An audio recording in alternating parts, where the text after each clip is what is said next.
ಯಾರಿಗೆಲ್ಲ ಮೆಂತೆ ಅಂದರೆ ತುಂಬ ತುಂಬ ಇಷ್ಟ ಗೊತ್ತು, ಯಾರಿಗೂ ಇಷ್ಟ ಇಲ್ಲ ಅಂತ. ನಿಮ್ಗಳಿಗೋಸ್ಕರನೇ ನಾವೊಂದು ರೆಸಿಪಿ ತೊಗೊಂಬಂದಿದ್ದೀನಿ. ತುಂಬ ಚೆನ್ನಾಗತ್ತೆ, ಬ್ರೇಕ್ಫಾಸ್ಟ್ ರೆಸಿಪಿ ಇದು. ಬನ್ನಿ ಇದು ಹೇಗೆ ಮಾಡೋದು ಅಂತ ಹೇಳ್ತೀನಿ.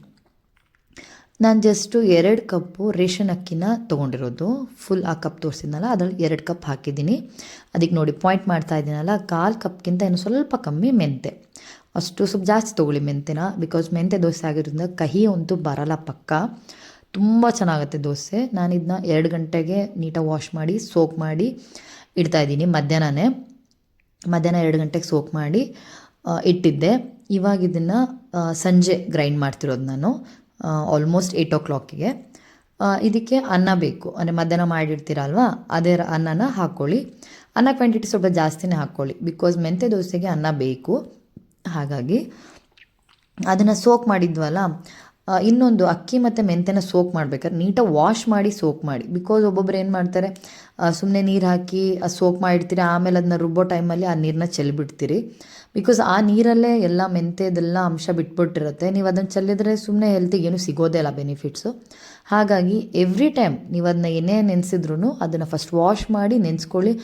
ಮ್ಯಾಕ್ಸಿಮಮ್ ಆ ನೀರನ್ನ ಅದನ್ನ ಯೂಸ್ ಮಾಡ್ಕೊಳ್ಳಿ ಅಡುಗೆಗೆ. ಈಗ ಜಸ್ಟ್ ಅನ್ನ ಮತ್ತು ಅಕ್ಕಿ ಮೆಂತೆ ನೆನೆಸಿದ್ವಲ್ಲ ಅಷ್ಟನ್ನು ಮಾತ್ರ ಹಾಕಿ ರುಬ್ಕೋತಾ ಇದ್ದೀನಿ. ಫುಲ್ ಫೈನ್ ಪೇಸ್ಟ್ ಆಗಬೇಕು ಮಾತ್ರ. ರವೆ ಥರ ಮಾಡ್ಕೊಬೇಡಿ, ಬಿಕಾಸ್ ರವೆ ಥರ ಆದರೆ ಇಷ್ಟು ಚೆನ್ನಾಗಿ ಸ್ಪ್ರೆಡ್ಡು ಆಗೋಲ್ಲ, ಮತ್ತು ಅದು ತವಾಗ ಅಂಟೋ ಚಾನ್ಸಸ್ ಇರುತ್ತೆ. ನಾರ್ಮಲ್ ದೋಸೆ ಥರ ಅಲ್ಲ ಇದು. ನಾರ್ಮಲ್ ದೋಸೆ ಅಂದರೆ ಓಕೆ ನಡೆಯುತ್ತೆ, ಸಮ್ ಕ್ರಿಸ್ಪಿನೆಸ್ ಕೂಡ ಬರುತ್ತೆ ಅದರಲ್ಲಿ, ಸ್ವಲ್ಪ ರವೆ ಥರ ಇದ್ದರೆ. ಇದು ಹಾಗಲ್ಲ. ಆಲ್ಮೋಸ್ಟ್ ನೋಡಿ ಅದು ಗೊತ್ತಾಗುತ್ತೆ ನೋಡಿ ಅದು ಎಷ್ಟು ಫೈನ್ ಪೇಸ್ಟ್ ಆಗಿದೆ ಅಂಥೇಳಿ. ಅಲ್ಲಿ ತನಕ ರುಬ್ಕೋಬೇಕು. ಒಂದು ಬ್ಯಾಚ್ ಆಯಿತು ನಂದೀಗ. ಇದಕ್ಕೆ ಏನೂ ಆ್ಯಡ್ ಮಾಡಿಲ್ಲ, ಜಸ್ಟ್ ರೈಸ್ ಹಾಕ್ಕೊಂಡೆ ಅಷ್ಟೇ. ಅನ್ನ ಹಾಕಿದ್ದೆ, ಮೆಂತೆ ನೆನೆಸಿದ್ದು ಹಾಕಿದ್ದೀನಿ ಅಷ್ಟೇ. ಈಗ ಸೆಕೆಂಡ್ ಬ್ಯಾಚ್ ಕೂಡ ಹಾಕೋತೀನಿ. ಸ್ವಲ್ಪ ಅಂದರೆ ಇದಕ್ಕೆ ಬೇರೆ ಏನೂ ಎಕ್ಸ್ಟ್ರಾ ಬೇಡ, ಅರಿಶಿನ ಪುಡಿ ಮತ್ತು ಬೆಲ್ಲ ಹಾಕಿ ರುಬ್ಕೋತೀವಿ. ಈಗ ನಾನು ಸೆಕೆಂಡ್ ಬ್ಯಾಚ್ ಹಾಕ್ತಾಯಿದ್ದೀನಿ. ಅದು ಗೊತ್ತಾಗತ್ತೆ ನೋಡಿ ಮೆಂತೆ ಎಷ್ಟಿದೆ ಅಂತೇಳ್ಬಿಟ್ಟು. ಒಂದೊಂದು ಅಕ್ಕಿ ಜೊತೆ ಒಂದೊಂದು ಮೆಂತೆ ಇದ್ದಂಗೆ ಕಾಣ್ತಿದೆ ನೋಡಿ, ಎಷ್ಟೊಂದು ಮೆಂತೆ ಹಾಕಿದ್ದೀನಿ.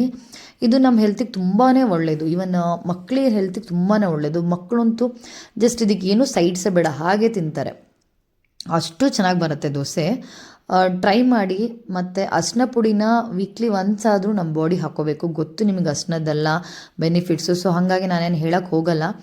ಆದಷ್ಟು ಅರಿಶಿನ ಈ ಥರ ತೊಗೊಳೋದ್ರಿಂದ ತುಂಬಾ ಒಳ್ಳೆಯದು. ಮೆಂತೆ ಕೂಡ ನಮ್ಮ ಹೆಲ್ತಿಗೆ ತುಂಬಾ ಒಳ್ಳೆಯದು. ಅಂದರೆ ಶುಗರ್ ಪೇಷಂಟ್ಸು ಯಾರಾದರೂ ಇದ್ದರೆ ಬೆಲ್ಲ ಸ್ಕಿಪ್ ಮಾಡ್ಕೊಳ್ಳಿ, ಜಸ್ಟ್ ಅದಕ್ಕೆ ಉಪ್ಪು ಹಾಕ್ಕೊಂಡು ನಾರ್ಮಲ್ ದೋಸೆ ಹೇಗೆ ಮಾಡ್ಕೊತಿರಲ್ಲ ಅದೇ ಥರ ಮಾಡಿ. ಅವ್ರಿಗೂ ಮೆಂತೆ ಒಳ್ಳೆಯದು ಶುಗರ್ ಇರೋರಿಗೆ. ಹಾಗೆ ಅರಿಶಿನ ಎಲ್ಲ ಹಾಕಿರ್ತೀವಲ್ಲ ತುಂಬಾ ಒಳ್ಳೆಯದು. ವೀಕ್ಲಿ ಒನ್ಸ್ ಈ ದೋಸೆ ಮಾಡಿಕೊಡಿ, ಫ್ಯಾಮಿಲಿ ಹೆಲ್ತಿಗೋಸ್ಕರ.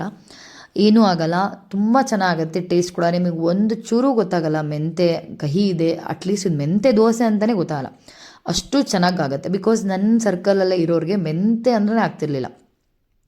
ನಾನು ಅವ್ರಿಗೆ ಗೊತ್ತಿಲ್ಲದೆ ದೋಸೆ ಮಾಡಿಕೊಟ್ಟಿದ್ದೀನಿ. ಅವ್ರ ಫೇವ್ರೇಟ್ ಆಗಿದೆ ಇದು ಬ್ರೇಕ್ಫಾಸ್ಟ್. ಇವಾಗ ಅವರೇ ಮಾಡಿಸ್ಕೋತಾರೆ. ಹಾಗಾಗಿ ನಾನು ಇದನ್ನು ನಿಮಗೂ ತೋರಿಸೋಣ ಅಂತ ಮಾಡ್ತಾಯಿದ್ದೀನಿ. ಬಾಣ್ತಿ ಎಲ್ಲ ಇಡ್ತಾರಲ್ಲ ಅವ್ರಿಗೆ ತುಂಬ ಮಾಡಿಕೊಡ್ತಾರೆ, ಮೆಂತೆ ಎಲ್ಲ ಜಾಸ್ತಿ ಹಾಕಿ ಮಾಡಿಕೊಡ್ತಾರೆ. ಬಿಕಾಸ್ ಆ ಟೈಮಲ್ಲಿ ನಮ್ಮ ಬಾಡಿಗೆಲ್ಲ ಬ್ಯಾಕ್ ಪೇನು ಅದು ಇದೆಲ್ಲ ತುಂಬ ಇರುತ್ತೆ. ಹಾಗಾಗಿ ಗರ್ಲ್ಸಿಗೆ ಇದು ಮಾಡಿಕೊಡ್ತಾರೆ. ನಾನು ಅದಕ್ಕೋಸ್ಕರ ಇದು ತೋರಿಸೋಣ ಅಂತ ನಿಮಗೂ ಮಾಡಿದ್ದೀನಿ. ನೀವು ಟ್ರೈ ಮಾಡಿ ಹೇಗೆ ಬಂತು ಅಂತ ಹೇಳಿ. ತುಂಬ ಚೆನ್ನಾಗಿ ಬರುತ್ತೆ. ನಾನು ಹೇಳಿದ್ನಲ್ಲ ಅದೇ ಕ್ವಾಂಟಿಟಿಯಲ್ಲೇ ಹಾಕಿ, ಕಹಿನೂ ಬರೋದಿಲ್ಲ, ಏನೂ ಬರೋದಿಲ್ಲ, ಈವನ್ ನಿಮಗೆ ಗೊತ್ತು ಕೂಡ ಆಗೋಲ್ಲ. ಆದಷ್ಟು ವೀಕ್ಲಿ ಒನ್ಸ್ ಆದರೂ ಈ ದೋಸೆ ಮಾಡೋಕ್ಕೆ ಟ್ರೈ ಮಾಡಿ, ಬಿಕಾಸ್ ತುಂಬ ಹೆಲ್ತಿಗೆ ಒಳ್ಳೆಯದು. ಅದಕ್ಕೋಸ್ಕರ ಮೆಂತೆ ನಾರ್ಮಲಿ ನೀವು ಮಕ್ಕಳಿಗೆ ಹಾಗೆ ಕೊಡ್ತೀನಿ ಅಂದರೆ ಯಾರೂ ಕೂಡ ಬೇಡ ಅಂತಲೇ ಅನ್ನೋದು. ಅವ್ರಿಗೆ ಆಲ್ರೆಡಿ ಮೈಂಡ್ಸೆಟ್ ಕೂತ್ಬಿಟ್ಟಿರುತ್ತೆ, ಮೆಂತೆ ಅಂದರೆ ಕಹಿ ಇರುತ್ತೆ ಅಂಥೇಳಿ ಅವ್ರು ತೊಗೊಳ್ಳೋದು ಇಲ್ಲ. ಒಂದು ಸತಿ ಇದನ್ನು ಟ್ರೈ ಮಾಡಿ ಫ್ಯಾಮಿಲಿಗೆ ತಿನ್ನಿಸಿ, ಆಮೇಲೆ ಕೇಳಿ ಅವ್ರ ಜೊತೆ ಏನು ಬರುತ್ತೆ ಅಂಥೇಳಿ. ಇವಾಗ ನಾವೆಲ್ಲ ಲಾಸ್ಟ್ ಬ್ಯಾಚ್ ಹಾಕ್ತಾಯಿದ್ದೀನಿ ನೋಡಿ. ಎಲ್ಲದೂ ಫುಲ್ ನಾವು ಮಿಕ್ಸ್ ಸೋಕ್ ಮಾಡಿದ್ವಲ್ಲ ಅದನ್ನೆಲ್ಲ ಹಾಕ್ಕೊಂಡೆ. ಇದಕ್ಕೆ ಇವಾಗ ನಾನು ಜಸ್ಟ್ ಅರಿಶಿನ ಪುಡಿ ಮತ್ತು ಬೆಲ್ಲ ಅಷ್ಟೇ ಹಾಕೋದು, ಇದ್ರ ಜೊತೆ ಏನೂ ಹಾಕಲ್ಲ. ಒಂದೇ ಸತಿ ಅನ್ನ ಹಾಕಿರೋದು, ಮತ್ತೆ ನನ್ನ ಹಾಕಲಿಲ್ಲ ನೋಡಿ. ಆ ಸೋಕ್ ಮಾಡಿದ್ವಲ್ಲ ಅದೇ ನೀರನ್ನ ಯೂಸ್ ಮಾಡ್ಕೋತೀನಿ ನಾನು, ಎಕ್ಸ್ಟ್ರಾ ಬೇರೆ ಯಾವುದು ವಾಟರ್ ಯೂಸ್ ಮಾಡಲ್ಲ. ನೋಡಿ ಅರಿಶಿನ ಎಷ್ಟಿದೆ ಅಂದರೆ ದೊಡ್ಡ ಟೇಬಲ್ ಸ್ಪೂನ್ ಬರ್ತಲ್ಲ, ಅದರಲ್ಲಿ 2 ಸ್ಪೂನ್ ಹಾಕಿದ್ದೀನಿ. ಸ್ವಲ್ಪ ಜಾಸ್ತಿನೇ ಬೇಕು ನೋಡಿ, ಅದು ಗೊತ್ತಾಗೋದು ನಿಮಗೆ ಕ್ವಾಂಟಿಟಿ ನಾನು ಎಷ್ಟು ಹಾಕಿದ್ದೀನಿ ಅಂತ. ಅಂದರೆ ಬಾಡಿ ಒಳಗಡೆನೋ ಏನಾದ್ರು ಇನ್ಫೆಕ್ಷನ್ ಆಗಲಿ ಇನ್ನೇನೋ ಆಗಲಿ ಇನ್ಫಾರ್ಮೇಟ್ರಿ ಅದೆಲ್ಲ ವರ್ಕ್ ಆಗುತ್ತೆ. ಹಾಗಾಗಿ ತುಂಬ ಚೆನ್ನಾಗಿ ಹೆಲ್ತಿಗೆ ಕೂಡ ಒಳ್ಳೆಯದು ಅಂತೇಳ್ಬಿಟ್ಟು ಆದಷ್ಟು ವೀಕ್ಲಿ ಒನ್ಸ್ ಆದರೂ ಮಾಡ್ಕೊಳಕ್ಕೆ ಟ್ರೈ ಮಾಡಿ. ಬಿಕಾಸ್ ಹೆಲ್ತಿಗೆ ಒಳ್ಳೆಯದು ಅಂತ ಹೇಳಿದ್ದೀನಿ ಆಲ್ರೆಡಿ ನಾನು ನಿಮಗೆ. ಆವಾಗಿನ ಕಾಲದಲ್ಲೆಲ್ಲ ಅರಿಶಿನ ಪುಡಿ ಎಲ್ಲ ಹಾಕಿ ಕಷಾಯ ಎಲ್ಲ ಮಾಡ್ಕೊಳ್ಳೋರು, ಹಾಗಾಗಿ ಅವ್ರು ಅವಾಗವಾಗ ಹೆಲ್ತ್ ಅಪ್ಸೆಟ್ ಆಗೋದು ಆ ಥರದ್ದೆಲ್ಲ ಏನೂ ಪ್ರಾಬ್ಲಮ್ ಬರ್ತಿರ್ಲಿಲ್ಲ. ನಾವೀಗ ಅದನ್ನೆಲ್ಲ ಸ್ಕಿಪ್ ಮಾಡಿಬಿಟ್ಟಿದ್ದೀವಿ. ಸೊ ಡೈರೆಕ್ಟ್ ಕಾಫಿ ಟೀ ಅನ್ಕೊಂಡು ಕೂತ್ಕೋತೀವಿ, ಕಷಾಯ ಆ ಥರದ್ದೆಲ್ಲ ಕಾನ್ಸೆಪ್ಟೇ ಇಲ್ಲ ಇವಾಗ. ಅದಕ್ಕೋಸ್ಕರ ಈ ಥರ ಹೆಲ್ದಿ ಮಾಡ್ಕೊಂಡು ತೊಗೊಳ್ಳಿ. ಬ್ರೇಕ್ಫಾಸ್ಟ್ ಎಲ್ಲ ತುಂಬ ಹೆಲ್ತಿ ಕೂಡ ಒಳ್ಳೆಯದು. ನೋಡಿ ಅದು ಕಲರ್ ಎಷ್ಟು ಚೇಂಜ್ ಆಗಿದೆ. ನಾನು 2 ಬ್ಯಾಚಲ್ಲೂ ಏನೂ ಆ್ಯಡ್ ಮಾಡಿರಲಿಲ್ಲ. ಇದು ಅರಿಶಿನ ಪುಡಿ ಸ್ವಲ್ಪ ಕ್ವಾಂಟಿಟಿ ಜಾಸ್ತಿನೇ ಹಾಕ್ಕೊಳ್ಳಿ, ಏನು ಸ್ಮೆಲ್ ಕೂಡ ಬರಲ್ಲ ನಿಮಗೆ. ನಾನು ತೋರಿಸಿದ್ನಲ್ಲ ಅಷ್ಟು ಈ 2 ಕಪ್ಪಿಗೆ ಎಷ್ಟು ಬೇಕು ಅಷ್ಟು ಅರಿಶಿನ ಪುಡಿನ ಹಾಕ್ಕೊಂಡಿದ್ದೀನಿ. ನೀವು ಅದೇ ಮೆಷರ್ಮೆಂಟಲ್ಲೇ ಹಾಕಿ. ಇದು ಬೆಲ್ಲ ಅಂದರೆ ಮಲೆನಾಡು ಸೈಡಲ್ಲಿ ಸಿಗುತ್ತೆ ಜೋನಿ ಬೆಲ್ಲ ಅಂತೇಳ್ಬಿಟ್ಟು. ನಾನು ರೆಗ್ಯುಲರಾಗಿ ಇದನ್ನೇ ಯೂಸ್ ಮಾಡೋದು. ಬಿಕಾಸ್ ತುಂಬ ಆರ್ಗ್ಯಾನಿಕ್, ಇದರಲ್ಲಿ ಏನೂ ಕೆಮಿಕಲ್ ಇರೋದಿಲ್ಲ, ಏನೂ ಮಿಕ್ಸ್ ಮಾಡೋದಿಲ್ಲ, ಪ್ರಿಸರ್ವೇಟಿವ್ ಆ ಥರದ್ದೆಲ್ಲ ಏನೂ ಇರೋದೇ ಇಲ್ಲ. ಹಾಗಾಗಿ ನಾನು ತರಿಸ್ಕೊತೀನಿ. ನೀವು ಕೂಡ ಇದೇ ಸಿಕ್ತು ಅಂದರೆ ಯೂಸ್ ಮಾಡಿ, ಇಲ್ಲಾಂದರೆ ನಾರ್ಮಲ್ ಬೆಲ್ಲನೇ ಹಾಕ್ಕೊಳ್ಳಿ. ಆದಷ್ಟು ಆರ್ಗ್ಯಾನಿಕ್ಕೇ ಹೋಗಿ. ಬಿಕಾಸ್ ಈಗೆಲ್ಲ ಬೆಲ್ಲ ಜೊತೆ ಏನೋ ಸಿಮೆಂಟೆಲ್ಲ ಹಾಕಿ ಮಾಡ್ತಾರೆ ಅಂತೆಲ್ಲ ಏನೋ ಬರ್ತಿದೆ, ಗೊತ್ತಿಲ್ಲ ನನಗೆ ಎಕ್ಸಾಕ್ಟ್ಲಿ. ಬಟ್ ಆದಷ್ಟು ಅದನ್ನ ಅವಾಯ್ಡ್ ಮಾಡಿ, ಗಟ್ಟಿ ಇರೋ ಬೆಲ್ಲಗಳನ್ನ. ಆರ್ಗ್ಯಾನಿಕ್ಗೆ ಸ್ವಲ್ಪ ಪ್ರಿಫರ್ ಮಾಡಿದ್ರೆ ಬೆಟರು. ನಾನಂತೂ ಇದು ಪ್ಯೂರ್ ಆರ್ಗ್ಯಾನಿಕ್ದೇ, ಇದರಿಂದನೇ ತರಿಸ್ಕೋತೀನಿ. ನಾನು ಮಲೆನಾಡು ಅಲ್ಲಿ ಪ್ರಿಪೇರ್ ಮಾಡ್ತಾರಲ್ಲ ಬೆಲ್ಲ, ಅದರಿಂದನೇ ತರಿಸ್ಕೋತೀನಿ. ಹಾಗಾಗಿ ನಾನು ಇದನ್ನೇ ಯೂಸ್ ಮಾಡೋದು. ನೀವು ಕೂಡ ಆದಷ್ಟು ಹೆಲ್ತ್ ಕಾನ್ಷಿಯಸ್ ಆಗಿ ಅದನ್ನೇ ತೊಗೊಳ್ಳಿ. ಕೆಮಿಕಲ್ ಫ್ರೀ ಇರೋ ಬೆಲ್ಲನೇ ಸಿಗುತ್ತೆ ಇವಾಗ ಎಲ್ಲ ಕಡೆನೂ. ಆದಷ್ಟು ಅದನ್ನೇ ಪ್ರಿಫರ್ ಮಾಡಿ ಅಂತ ಹೇಳ್ತೀನಿ. ಬೆಲ್ಲ ಹಾಕ್ಕೊಳ್ಳಿ. ಶುಗರ್ ಯಾರು ಇದ್ದರೆ ಇದನ್ನು ಸ್ಕಿಪ್ ಮಾಡ್ಕೋಬೋದು. ಅವ್ರಿಗೆ ಬೇಕಾದ್ರೆ ಸ್ವಲ್ಪ ಆ ಬ್ಯಾಟರ್ನ ಎತ್ತಿಟ್ಟು ಬರೀ ಸಾಲ್ಟ್ ಒಂದು ಹಾಕಿ ಕೊಡ್ಬೋದು. ಶುಗರ್ ಇರೋರು ಮಾತ್ರ ಪ್ಲೀಸ್ ಇದನ್ನು ಟ್ರೈ ಮಾಡಬೇಡಿ, ಬೆಲ್ಲ ಇರೋ ಕಾರಣದಿಂದ ಅಷ್ಟೇ. ಇನ್ನೆಲ್ಲ ಬೇರೆ ಬೇಕಾದ್ರೆ ನೀವು ಸಪ್ರೇಟ್ ಅದನ್ನ ಹೇಳಿದ್ನಲ್ಲ ಬ್ಯಾಟರ್ನ ತೆಗೆದಿಟ್ಕೊಂಡು ಮಾಡ್ಕೋಬೋದು. ನೀಟಾಗಿ ಇದನ್ನು ಅದೆಲ್ಲ ಮಿಕ್ಸ್ ಆಗಬೇಕು, ಬೆಲ್ಲ ಎಲ್ಲ ಮಿಕ್ಸ್ ಆಗೋ ತನಕನೂ ಗ್ರೈಂಡ್ ಮಾಡಿ. ಇದು ಕೂಡ ಫೈನ್ ಪೇಸ್ಟ್ ಆಗಬೇಕು. ಈಗ ನೋಡಿ ಕಲರ್ ಎಷ್ಟು ಚೇಂಜ್ ಆಗಿದೆ ನೋಡಿ. ಅದಾದಮೇಲೆ ಅದನ್ನ ಮಿಕ್ಸ್ ಮಾಡಿ ಬ್ಯಾಟರ್ನ ಫರ್ಮೆಂಟ್ ಮಾಡೋಕ್ಕೆ ಬಿಡಬೇಕು. ಓವರ್ ನೈಟ್ ಫುಲ್ ಬಿಡಬೇಕು. ಅಟ್ಲೀಸ್ಟ್ 8 ಅವರ್ಸ್ ಅಂತೂ ಫರ್ಮೆಂಟ್ ಆಗೋಕ್ಕೆ ಬಿಡಬೇಕು. ಈಗ ಸ್ವಲ್ಪ ಕೋಲ್ಡ್ ಇರೋದ್ರಿಂದ ಸ್ವಲ್ಪ ಟೈಮ್ ತೊಗೊಳತ್ತೆ ಫರ್ಮೆಂಟ್ ಆಗೋದಕ್ಕೆ. ಹಾಗಂತ ನಾವೇನು ಆ್ಯಡ್ ಮಾಡ್ತಿಲ್ಲ ಅಂದರೆ ಸೋಡಾ ಎಲ್ಲ ಏನು ಆ್ಯಡ್ ಮಾಡಬೇಡಿ. ಆದಷ್ಟು ಸ್ವಲ್ಪ ಬೆಳಗ್ಗೆನೋ ಬೇಗ ನೆನೆಸ್ಕೊಳ್ಳಿ, ಸಂಜೆ ಕೂಡ ಬೇಗ ರುಬ್ಬಿಟ್ಬಿಡಿ. ಸ್ವಲ್ಪ ಬಿಸಿ ಇರೋವಂಥ ಪ್ಲೇಸಲ್ಲಿ ಓವನ್ ಇದ್ದರೆ ಓವನ್ ಒಳಗಡೆ ಇಡಿ. ಇಲ್ಲಾಂದರೆ ಹಾಲು ಕಾಯಿಸಿರ್ತೀರ, ನೈಟ್ ಮಲಗೋ ಟೈಮಲ್ಲಿ ಆಫ್ ಮಾಡಿರ್ತಿರಲ್ಲ, ಆ ಹಾಲು ಮೇಲೇ ಇದು ಬ್ಯಾಟರ್ನ ಇಡಿ. ಅಂದರೆ ಚಳಿಗಾಲದಲ್ಲಿ ಅದು ನೀಟಾಗಿ ಫರ್ಮೆಂಟ್ ಆಗುತ್ತೆ. ಅದು ಹೆಂಗೂ ಹಾಲು ಬಿಸಿ ಇರುತ್ತಲ್ಲ, ಅದು ಕೂಲ್ ಆಗೋ ತನಕನೂ ಸ್ವಲ್ಪ ಇದಕ್ಕೆ ಹೀಟ್ ಆಗುತ್ತೆ ಈ ಬ್ಯಾಟರ್ಗೆ. ಸ್ವಲ್ಪ ಫರ್ಮೆಂಟ್ ಆಗೋಕ್ಕೆ ಈಸಿ ಕೂಡ ಆಗುತ್ತೆ. ಹಾಗಾಗಿ ಸ್ವಲ್ಪ ಕೈ ಹಾಕಿ ಚೆನ್ನಾಗಿಯೇ ಬ್ಯಾಟರ್ನ ಬೀಟ್ ಮಾಡಬೇಕು, ಅಂದರೆ ಫರ್ಮೆಂಟ್ ಆಗೋಕ್ಕೆ ಈಸಿ ಆಗುತ್ತೆ. ಅದಕ್ಕೋಸ್ಕರ ನೀವು ಸ್ಪೂನೆಲ್ಲ ಮಾಡಿದರೆ ಅಷ್ಟು ಚೆನ್ನಾಗಿ ಫರ್ಮೆಂಟ್ ಆಗೋಲ್ಲ. ಎಷ್ಟಾಗುತ್ತೋ ಅಷ್ಟು ಬ್ಯಾಟರ್ನ ಬೀಟ್ ಮಾಡಿ. ಅದನ್ನ ನೋಡಿ, ಅದು ಕನ್ಸಿಸ್ಟೆನ್ಸಿ ನೋಡಿ ಎಷ್ಟು ತೆಳುಗಿದೆ. ಇವಾಗ ಮಾರ್ನಿಂಗ್ ಆದಮೇಲೆ ಫುಲ್ ಅದು ಗಟ್ಟಿಯಾಗಿಬಿಡುತ್ತೆ. ಬಿಕಾಸ್ ಮೆಂತೆ ಇರುತ್ತಲ್ಲ, ಅದು ಬ್ಯಾಟರ್ ಸ್ವಲ್ಪ ತಿಕ್ಕಾಗಿ ಬರುತ್ತೆ. ಅವು ಮತ್ತೆ ನೀರು ಆ್ಯಡ್ ಮಾಡಿ ಕನ್ಸಿಸ್ಟೆನ್ಸಿ ಅಡ್ಜಸ್ಟ್ ಮಾಡ್ಕೋಬೋದು. ಅದಕ್ಕೋಸ್ಕರ ಇದು ನೈಟ್ ಸ್ವಲ್ಪ ಚೆನ್ನಾಗಿ ಬೀಟ್ ಮಾಡಿನೇ ಇಡಿ. ಅದು ಫರ್ಮೆಂಟ್ ಆಗಬೇಕು. ಫರ್ಮೆಂಟ್ ಆದ್ರೇ ನಮ್ಮ ಹೆಲ್ತಿಗೂ ಒಳ್ಳೆಯದು. ಅದಕ್ಕೋಸ್ಕರ ದೋಸೆ ಇಡ್ಲಿ ಎಲ್ಲ ತೊಗೋಬೇಕು ಅಂತೆಲ್ಲ ಹೇಳ್ತಾರೆ. ನೋಡಿ ಅದು ಕನ್ಸಿಸ್ಟೆನ್ಸಿ ಎಷ್ಟು ತೆಳುಗಿದೆ ನೋಡಿ ಅದು. ಬಟ್ ಬೆಳಗ್ಗೆ ಇಷ್ಟು ತೆಳು ಇರೋದೇ ಇಲ್ಲ, ಎಷ್ಟು ಗಟ್ಟಿಯಾಗಿರುತ್ತೆ ಮೆಂತೆ ಹಾಕಿದಾಗಿಂದ. ಅದಕ್ಕೋಸ್ಕರ ಸ್ವಲ್ಪ ಗಟ್ಟಿ ಇರುತ್ತೆ. ಬೆಳಗ್ಗೆ ನೀವು ಕನ್ಸಿಸ್ಟೆನ್ಸಿ ದೋಸೆಗೆ ಹೇಗೆ ಬೇಕೋ ಅದು ಮಾಡ್ಕೋಬೋದು. ಇದು ನೋಡಿ ಫೈನಲಿ ಆಯಿತು ನಮ್ಮ ಬ್ಯಾಟರ್ನ. ಇದನ್ನು ಫರ್ಮೆಂಟ್ ಆಗೋಕೆ ಇಡ್ತಾ ಇದ್ದೀನಿ ಕ್ಲೋಸ್ ಮಾಡಿ. ಬೆಳಗ್ಗೆ ಮತ್ತಿನ್ನೇನು ಆ್ಯಡ್ ಮಾಡ್ತೀನಿ ಅಂತ ಹೇಳ್ತೀನಿ. ದೋಸೆ ಎಲ್ಲ ಪ್ರೋಸೆಸ್ ತುಂಬ ಲೆಂದಿ ಇರುತ್ತೆ. ಸೊ ಹೆಲ್ತಿಗೆ ಒಳ್ಳೆಯದು ಕೂಡ. ಸ್ವಲ್ಪ ಮಾಡ್ಕೊಳ್ಳಿ, ಏನೂ ಆಗೋದಿಲ್ಲ. ಬಟ್ ಬ್ರೇಕ್ಫಾಸ್ಟ್ ಸಾಲನೋ ಕಮ್ಮಿ ಆಗುತ್ತೆ ಬೆಳಗ್ಗೆ ತಕ್ಷಣ. ಏನಪ್ಪ ಮಾಡೋದು ಅನ್ನೋದಕ್ಕಿಂತ ಇದು ಬೆಟರ್.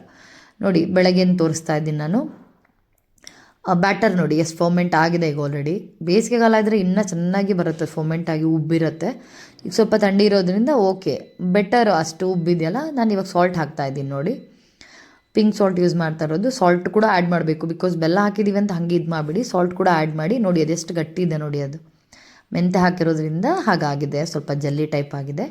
ಸ್ವಲ್ಪ ನೀರು ಹಾಕಿ ಕನ್ಸಿಸ್ಟೆನ್ಸಿ ಅಡ್ಜಸ್ಟ್ ಮಾಡ್ಕೊಳ್ಳಿ. ಅದು ನೀಟಾಗಿ ಅಡ್ಜಸ್ಟ್ ಆದಮೇಲೆ ತವಾ ಮೇಲೆ ಹಾಕಿ ದೋಸೆ ಮಾಡ್ಕೊಂಡು ತುಪ್ಪ ಹಾಕ್ಕೊಂಡು ತಿಂದರೆ ಮಾತ್ರ ಆಸಮ್ ಆಗಿರುತ್ತೆ. ಅದ್ರ ಜೊತೆ ಪಲ್ಯ, ನಾನು ಚಟ್ನಿ ಎಲ್ಲ ಮಾಡ್ಕೊತೀನಿ. ಬಿಕಾಸ್ ನಮ್ಮ ಮನೇಲಿ ದೋಸೆ ಜೊತೆ ಚಟ್ನಿ ಪಲ್ಯ ಏನಾದರೂ ಬೇಕೇ ಬೇಕು. ಇದಕ್ಕೆ ಜಸ್ಟ್ ತುಪ್ಪ ಹಾಕ್ಕೊಂಡು ಕೂಡ ತಿಂತಾರೆ. ಬಾಣ್ತಿ ಟೈಮಲ್ಲಿ ಇದನ್ನು ಹಾಗೆ ದಪ್ಪ ಮಾಡಿ ಕೊಡ್ತಾರೆ. ಒಂದೊಂದು ದೋಸೆ ತಿಂದರೂ ಹೊಟ್ಟೆ ಫುಲ್ ಆಗ್ಬಿಡ್ಬೇಕು, ಹಂಗೆ ಮಾಡಿ ಜಾಸ್ತಿ ತುಪ್ಪ ಹಾಕಿ ಕೊಡ್ತಾರೆ. ಅವಾಗೆಲ್ಲ ಮೆಂತ್ಯ ಸೊಪ್ಪು ಇನ್ನೂ ಜಾಸ್ತಿ ಹಾಕ್ತಾರೆ. ನೋಡಿ ಇಷ್ಟು ಕನ್ಸಿಸ್ಟೆನ್ಸಿ ಅಡ್ಜಸ್ಟ್ ಮಾಡ್ಕೊಂಡಿದ್ದೀನಿ ನಾನು ನೀರು ಹಾಕಿ. ನೀವು ಕೂಡ ಮಾರ್ನಿಂಗ್ ಸೇಮ್ ಅದೇ ಕನ್ಸಿಸ್ಟೆನ್ಸಿ ಮೇಂಟೈನ್ ಮಾಡಿದರೆ ಆಯಿತು. ಈಗ ಬನ್ನಿ ತವಾಗ ಇಟ್ಬಿಟ್ಟು ದೋಸೆ ಮಾಡೋದು ಹೇಗೆ ಅಂತ ಹೇಳ್ತೀನಿ. ನಾರ್ಮಲ್ ದೋಸೆ ಥರನೇ ತವಾ ಬಿಸಿ ಆದ ತಕ್ಷಣ ಸ್ವಲ್ಪ ಬ್ಯಾಟರ್ ಹಾಕಿ, ಅಂದರೆ ನಾರ್ಮಲಿ ಆ ದೋಸೆನ ನೋಡಿ ಹೀಟಾಗಿದೆ, ಆ ದೋಸೆನ ಪಟ್ಟಂತ ತಿರುಗಿಸ್ಬಿಡ್ತೀವಿ. ಬಟ್ ಇದು ಹಂಗೆ ಆಗೋದಿಲ್ಲ. ಮೆಂತ್ಯ ದೋಸೆ ಸ್ವಲ್ಪ ನೋಡಿ ಸ್ವಲ್ಪ ಸ್ಟಿಕ್ಕಿ ಆಗಿರೋದ್ರಿಂದ ಅಷ್ಟು ನೀಟಾಗಿ ಸ್ಪ್ರೆಡ್ ಆಗಲ್ಲ. ನಾನು ತೋರಿಸಿದ ಮೆಥಡಲ್ಲೇ ಸ್ಪ್ರೆಡ್ ಮಾಡಿ, ಬೇಕಾದ್ರೆ ಇಷ್ಟು ಕೂಡ ಬಿಡ್ಬೋದು ನೀವು, ದಪ್ಪ ಆಗಿಬೇಕು ಅಂದರೆ ತುಂಬ ಚೆನ್ನಾಗುತ್ತೆ. ಅದು ಫಾರ್ಮೆಂಟ್ ಆಗಿದ್ರೆ ಮಾತ್ರ ನೀಟಾಗಿ ಚೆಂದ ಆಗುತ್ತೆ ಮಾತ್ರ. ಇದು ಇನ್ನೂ ಸ್ವಲ್ಪ ಫಾರ್ಮೆಂಟ್ ಆಗಬೇಕಿತ್ತು, ಬಟ್ ಆಗಲಿಲ್ಲ ನೋಡಿ. ಆದರೂ ಕೂಡ ಅದು ಬಬಲ್ಸ್ ಬರ್ತಿದೆ ಅಲ್ಲಿ ನೋಡಿ, ಒಂದೊಂದೇ ಆಗ್ತಿದ್ದೆಲ್ಲ ಫಾರ್ಮೆಂಟ್ ಆಗಿದೆ. ದಪ್ಪ ಹಾಕ್ಕೊಂಡ್ರೆ ಇನ್ನೂ ಚೆನ್ನಾಗಿ ಕೂಡ ಬರುತ್ತೆ. ತುಪ್ಪ ಹಾಕ್ಕೊಂಡು ತಿಂದರೆ ಮಾತ್ರ ಸೂಪರಾಗಿರುತ್ತೆ, ಕ್ರಿಸ್ಪಾಗಿ ಕೂಡ ಬರುತ್ತೆ, ಮತ್ತು ಕಲರ್ ಕೂಡ ತುಂಬ ಚೆನ್ನಾಗಿ ಬರುತ್ತೆ. ಬಿಕಾಸ್ ಬೆಲ್ಲ ಎಲ್ಲ ಹಾಕಿರ್ತೀವಲ್ಲ, ಕಲರ್ ತುಂಬ ಚೆನ್ನಾಗಿ ಕೂಡ ಬರುತ್ತೆ. ಸ್ವಲ್ಪ ಪೇಷನ್ಸ್ ಇರಲಿ, ಸ್ವಲ್ಪ ತುಪ್ಪ ಹಾಕ್ಕೊಂಡೇ ಮಾಡ್ಕೊಳ್ಳಿ, ಇಲ್ಲ ಆಯಿಲ್ ಹಾಕಿದ್ರು ಏನೋ ಇಶ್ಯೂ. ಬಟ್ ತುಪ್ಪ ಹಾಕ್ಕೊಂಡ್ರೆ ಅದಕ್ಕೆ ಬೆಲ್ಲಕ್ಕೆ ಇದಕ್ಕೆಲ್ಲ ಕಾಂಬಿನೇಷನ್ ತುಂಬ ಚೆನ್ನಾಗುತ್ತೆ. ಹಾಗಾಗಿ ನೋಡಿ ಅದೆಷ್ಟು ಫೋಮೆಂಟ್ ಆಗಿದೆ ಅಂತ ಗೊತ್ತಾದ. ಆ ಥರ ಹೋಲ್ ಬಿದ್ದರೆ ದೋಸೆ ಬ್ಯಾಟರು ಪರ್ಫೆಕ್ಟ್ ಇದೆ ಅಂತ ಅರ್ಥ, ಅದೇ ಫೋಮೆಂಟ್ ಆಗಿದೆ ಅಂತ ಅರ್ಥ. ಇಲ್ಲ ಅದು ಒಂದೇ ಸೌಟ್ ಹಾಕಿ ಸುಮ್ಮನೆ ಹಾಗೆ ಬಿಟ್ಟರು ಕೂಡ ಅದು ಬ್ರೆಡ್ ಥರ ತುಂಬ ಚೆನ್ನಾಗಿ ಬರುತ್ತೆ. ಚಿಕ್ಕ ಪುಟ್ಟ ಮಕ್ಕಳು ಇದ್ದರೆ ಅದು ತುಂಬ ಚೆನ್ನಾಗಿ ಚಿಕ್ಕದೆಲ್ಲ ಹಾಕಿಕೊಟ್ರೆ ತುಂಬ ಚೆನ್ನಾಗಿ ತಿಂತಾರೆ. ಹಾಗೆ ತಿನ್ಬೋದು, ನಾವು ದೊಡ್ಡವ್ರು ಕೂಡ ಹಾಗೆ ತಿಂತೀವಿ. ಬಿಕಾಸ್ ಅದಕ್ಕೇನು ಬೇಕು ಅಂತ ಅನಿಸಲ್ಲ, ಅದ್ರ ಜೊತೆನೇ ಬೆಲ್ಲ ಇದೆ ಎಲ್ಲದು ಇದೆಲ್ಲ. ಹಾಗಾಗಿ ತುಪ್ಪ ಇದ್ದರೆ ತುಪ್ಪ ಹಾಕಿ, ಆಯಿಲ್ ಇದ್ದರೆ ಆಯಿಲ್ ಹಾಕಿ, ತುಪ್ಪ ಹಾಕ್ಕೊಂಡ್ರೆ ತುಂಬ ಚೆನ್ನಾಗುತ್ತೆ. ಟ್ರೈ ಮಾಡಿ ಒಂದ್ಸತಿ, ಹೇಗೆ ಬಂತು ಅಂತ ಹೇಳಿ. ಹಾಗೆ ನನ್ನ ಚಾನಲ್ಗೆ ಯಾರಾದರೂ ಹೊಸೊಬ್ಬರಿದ್ದರೆ ಪ್ಲೀಸ್ ಸಬ್ಸ್ಕ್ರೈಬ್ ಮಾಡಿ. ಬಿಕಾಸ್ ಹೊಸೊಬ್ಬರಿಗೆ ನಿಮ್ಮ ಸಪೋರ್ಟ್ ಬೇಕೇ ಬೇಕು. ನನ್ನ ಚಾನಲ್ಲು ಅಂತಲ್ಲ, ಬರೀ ಯಾರೇ ಸ್ಟಾರ್ಟ್ ಮಾಡಿದ್ರು ನೀವು ಸಪೋರ್ಟ್ ಕೊಡೋದ್ರಿಂದ ನಿಮಗೆ ಖರ್ಚು ಬರೋದಿಲ್ಲ. ಒಂದು ಲೈಕ್ ಕೊಟ್ಟು ಸಬ್ಸ್ಕ್ರೈಬ್ ಮಾಡಿಬಿಟ್ಟಿದ್ರೆ ಅವರಿಗೇನೋ ಒಂದು ಸಪೋರ್ಟ್ ಸಿಗುತ್ತೆ. ನೆಕ್ಸ್ಟ್ ಇನ್ನು ಮಾಡಬೇಕು ಅನ್ನೋ ಮೋಟಿವೇಶನ್ ಕೂಡ ನಿಮ್ಮಿಂದ ಸಿಗುತ್ತೆ. ಹಾಗಾಗಿ ಹೇಳ್ತಾ ಇದ್ದೀನಿ, ಎಲ್ಲ ಯಾರದೇ ಹೊಸ ಚಾನಲ್ ಇರಲಿ ಅವ್ರಿಗೆ ಸ್ವಲ್ಪ ಸಪೋರ್ಟ್ ಮಾಡಿ. ನಿಮ್ಮ ಸಪೋರ್ಟಿಂದನೇ ಮತ್ತು ಬೇರೆ ವೀಡಿಯೋಸ್ ಎಲ್ಲ ಮಾಡೋಕ್ಕೆ ಇನ್ಸ್ಪೈರ್ ಆಗೋದು. ಹಾಗಾಗಿ ಬಟ್ ಈ ದೋಸೆನ ಮಾಡಿ ಟ್ರೈ ಮಾಡಿ ನನಗೆ ಕಮೆಂಟ್ ಮಾಡಿ ಹೇಳಿ. ನೋಡಿ ಆ ಕಲರ್ ಎಷ್ಟು ಚೆನ್ನಾಗಿ ಬಂದಿದೆ, ಗೋಲ್ಡನ್ ಕಲರ್ ಥರ ತುಂಬ ಚೆನ್ನಾಗುತ್ತೆ ಮಾತ್ರ. ಆ ಕಲರ್ ಬರೋ ತನಕ ಸ್ವಲ್ಪ ಮಾಡ್ಕೊಳ್ಳಿ, ಬೇಗ ಆಗುತ್ತೆ, ತುಂಬ ಏನು ಟೈಮ್ ತೊಗೊಳ್ಳೋದಿಲ್ಲ. ಕಹಿ ಅಂತೂ ಅನ್ಸೋದೇ ಇಲ್ಲ, ತುಂಬ ಚೆನ್ನಾಗಿ ಬರುತ್ತೆ. ನೋಡಿ ಇನ್ನೂ ಸ್ವಲ್ಪ ಕಲರ್ ಬರಲಿ ಅಂತ ಮತ್ತೆ ನಾನು ಫ್ಲಿಪ್ ಮಾಡಿ ಹಾಕಿದೆ ಅದನ್ನು, ದೋಸೆನ. ಇನ್ನೂ ತುಂಬ ಚೆನ್ನಾಗಿ ಬರುತ್ತೆ ಗೋಲ್ಡನ್ ಕಲರ್. ಈಗ ಆಲ್ರೆಡಿ ಬ್ಯಾಕ್ ಸೈಡ್ ಬಂದಿದ್ದೆಲ್ಲ ಅದೇ ಥರ ಬರುತ್ತೆ. ತುಂಬ ಅಂದರೆ ತುಂಬ ಟೇಸ್ಟಿ ಕೂಡ ಆಗಿರುತ್ತೆ. ಅದ್ರ ಜೊತೆಗೇ ನೀವು ಚಟ್ನಿ ಮಾಡ್ಕೋಬೋದು, ಇಲ್ಲ ಅಂದರೆ ಹಾಗೆ ಕೂಡ ತಿನ್ಬೋದು. ಬೆಲ್ಲ, ನಾನು ಜೋನಿ ಬೆಲ್ಲ ತೋರಿಸಿದ್ನಲ್ಲ ಅದನ್ನು ಕೂಡ ತೊಗೋಬೋದು. ಅಂದರೆ ಒಬ್ಬೊಬ್ಬರಿಗೆ ದೋಸೆನೂ ಸ್ವೀಟ್ ಇರುತ್ತೆ, ಅದು ಸ್ವೀಟ್ ಇರುತ್ತೆ ಬೇಡ ಅನ್ನೋರು ಕಾಯಿ ಚಟ್ನಿ ಮಾಡ್ಕೊಂಡು ತೊಗೋಬೋದು. ತುಂಬ ಚೆನ್ನಾಗುತ್ತೆ ಟೇಸ್ಟ್ ಮಾತ್ರ. ಒಂದು ಸತಿ ಟ್ರೈ ಮಾಡಿ, ಎಲ್ಲರಿಗೂ ಇಷ್ಟ ಆಗುತ್ತೆ ಸೀರಿಯಸ್ಲಿ. ಬಿಕಾಸ್ ನನಗೆ ಗೊತ್ತಿರೋಂಗೆ ಈ ರೆಸಿಪಿ ಆಲ್ಮೋಸ್ಟ್ ಗೊತ್ತಿದೆ, ಬಟ್ ಆಲ್ಮೋಸ್ಟ್ ಆಲ್ ಯಾರಿಗೂ ಗೊತ್ತಿಲ್ಲ. ಬಿಕಾಸ್ ನಾನು ಮಾಡಿದಾಗ ಸುಮಾರು ನನ್ನ ಹತ್ರ ರೆಸಿಪಿ ತೊಗೊಂಡಿದ್ದೆ. ನೋಡಿ ಕಲರ್ ಎಂಥ ಮಸ್ತ್ ಬರುತ್ತೆ ನೋಡಿ, ಅದು ಸಕ್ಕರ ಕಾಣುತ್ತೆ ಮಾತ್ರ. ಕ್ರಿಸ್ಪಾಗಿ ಕೂಡ ಬರುತ್ತೆ, ಬಿಕಾಸ್ ಅಕ್ಕಿ ಇರುತ್ತಲ್ಲ ಹಾಗಾಗಿ ಕ್ರಿಸ್ಪಿ ಬರುತ್ತೆ. ಅನ್ನ ಜಾಸ್ತಿ ಇದೆ ಅನ್ನೋರು ಈ ಥರ ದೋಸೆ ಎಲ್ಲ ಮಾಡ್ಕೊಂಡು ಯೂಸ್ ಮಾಡ್ಕೋಬೋದು, ತುಂಬ ಚೆನ್ನಾಗತ್ತೆ. ನೋಡಿ ಎಷ್ಟು ಚೆನ್ನಾಗಿ ಬಂದಿದೆ ಕಲರ್, ನೋಡಿ ಸಕ್ಕದಾಗಿ ಕಾಣಿಸ್ತಿದೆ ಮಾತ್ರ ಕಲರು. ನಂಗೆ ತುಂಬ ಇಷ್ಟ ಪರ್ಸ್ನಲಿ ಈ ದೋಸೆ, ಮೆಂತ್ಯ ದೋಸೆ ನನಗೆ ತುಂಬ ಇಷ್ಟ. ಅದರಲ್ಲೇ ಇರ್ತೀನಿ ನಾನು ಫುಲ್ ಡೇ ಬೇಕಿದ್ರೆ, ಅಷ್ಟು ಇಷ್ಟ ನಂಗೆ ಮೆಂತ್ಯ ದೋಸೆ. ತುಂಬ ಚೆನ್ನಾಗುತ್ತೆ. ಕಹಿ ಅಂತೂ ನಿಜವಾಗ್ಲೂ ಗೊತ್ತಾಗಲ್ಲ ನಿಮಗೆ, ಕಹಿನೇ ಬರೋದಿಲ್ಲ. ಫಸ್ಟ್ ಆಫ್ ಆಲ್ ನೀವು ಮಾಡಿದಿರ ಅದು ಮೆಂತ್ಯ ದೋಸೆ, ನೀವು ಹೇಳಿದರೆ ಮಾತ್ರ ಗೊತ್ತಾಗುತ್ತೆ ಮೆಂತ್ಯ ದೋಸೆ ಅಂತೇಳ್ಬಿಟ್ಟು, ಇಲ್ಲಾಂದರೆ ಯಾರಿಗೂ ಗೊತ್ತಾಗಲ್ಲ. ನೋಡಿ ಟ್ರೈ ಮಾಡಿ. Thank you so much for watching.